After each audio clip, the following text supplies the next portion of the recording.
ya mwanadamu akifikia hatua ambayo kifo cha mwanadamu mwenzake ni ushindi, ni furaha, ni kitu ambacho anashangilia, ni vyema ufahamu mwanadamu huyu huwa anakuwa ana uwezo au ana uwezekano mkubwa wa kuhusika kwenye hicho kifo.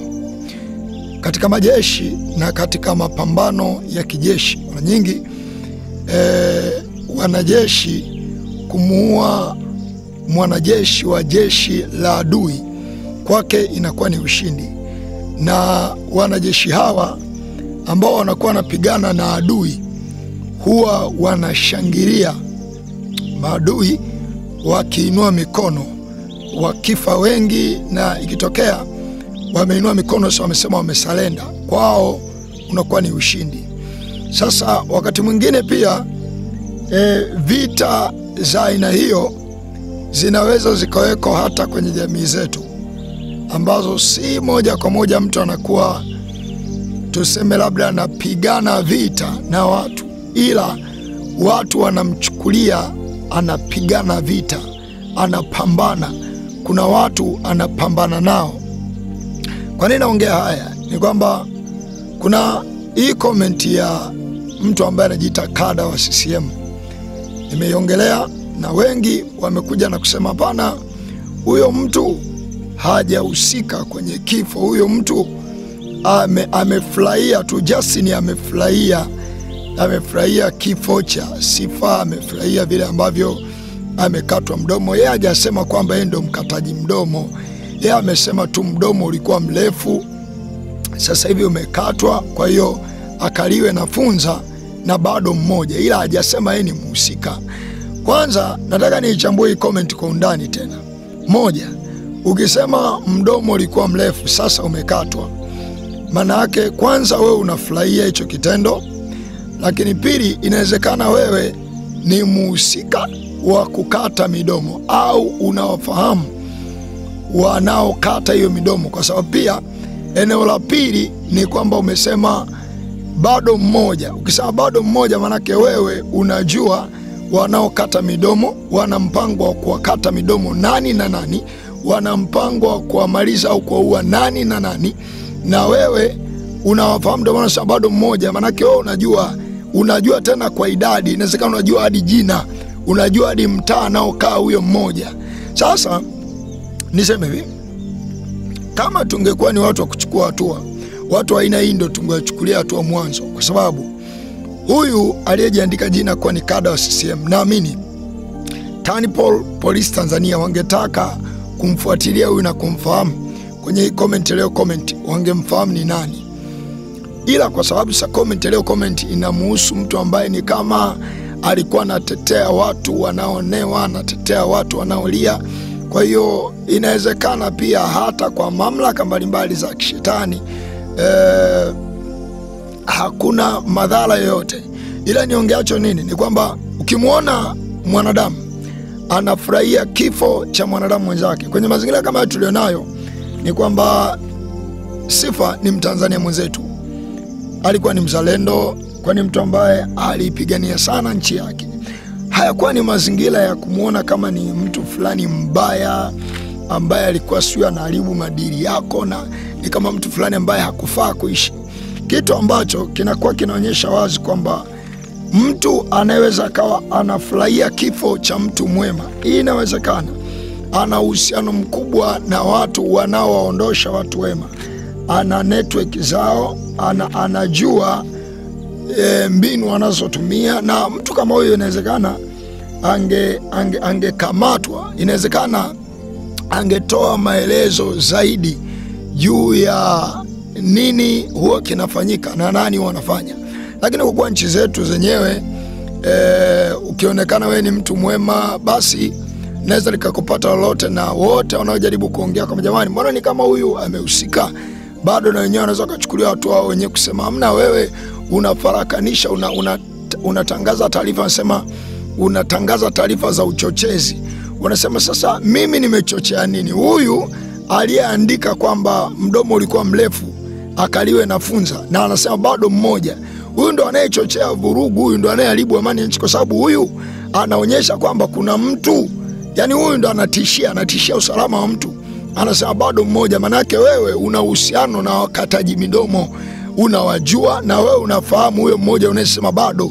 Tulitakiwa tukukamate tukakuhoji polisi, utuambie huyo mmoja ni nani na nani anayewakata midomo. Wewe inawezekana unawajua. Sasa aina kama hii ya comment zinazokuwa zinatolewa kwenye clip zetu zinakuwa zinaonyesha wazi wako watu wanahusika. Ni akina nani mimi siwajui, ila wako watu wanahusika. Kwa namna gani mimi sijui, ila kimsingi ukishasema mdomo ulikuwa mrefu umekatwa. Ikumbukwe Mungu sijaisikia mahali kwenye Biblia Mungu amekata watu midomo. Lugha hiyo inakuwa inamaanisha ni kama huyu mtu kuna vitu alikuwa anaviongea ambavyo vilikuwa ni kinyume na maslahi fulani ya watu fulani, wa kundi fulani, wa umoja fulani. Basi kwa sababu hiyo mtu huyu basi alitakiwa akatwe mdomo, itafutwe namna ya yeye kunyamazishwa. Na inaonekana ni kama kifo ni namna ya huyu mtu kunyamazishwa. Ila nijulishe, yawezekana kifo sicho kinachomnyamazisha mtu. Yawezekana hata saa hii ya sasa ninavyoongea bado damu ya sifa iko inaongea kwenye maneno yenu haya. Sasa nataka niwajulishe wanadamu ya kwamba kimsingi mashetani wanaoua watu, mashetani wanao kunywa soda na kupanga kukaa vikao kuua watu na kutesa watu, ni mashetani ambao wanatumia wanadamu wanaowaona wako kwenye utayari, wako kwenye position ya kuweza kufanikisha ushetani huo.